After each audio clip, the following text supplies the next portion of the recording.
सर्वप्रथम आपणास स्वातंत्र्य दिनाच्या खूप खूप शुभेच्छा. आज आम्ही एक असा रोबोट बनवलेला आहे जो स्वातंत्र्य दिनाचा उंच झेंडा फडकवेल. हा रोबोट बनवण्यासाठी आम्ही विविध प्रकारची साहित्य घेतलेले आहे आणि त्याची बांधणी करून मोबाईलमधून प्रोग्राम बनवून त्याला कमांड दिलेली आहे. चला तर पाहूया ह्या रोबोटला आपण बनवण्यासाठी कोणती कोणती वस्तू लागली. U channel, U beam,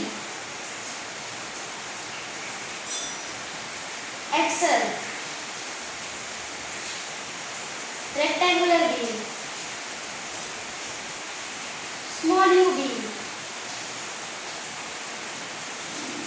pulley,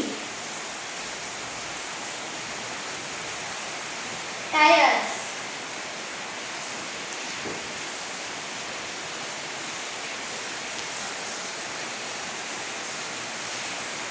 Start. 3 motors, 1 battery, 1 brain, wires. चला तर आपण पाहूया हा रोबोट प्रत्यक्षात कसा चालतो ते.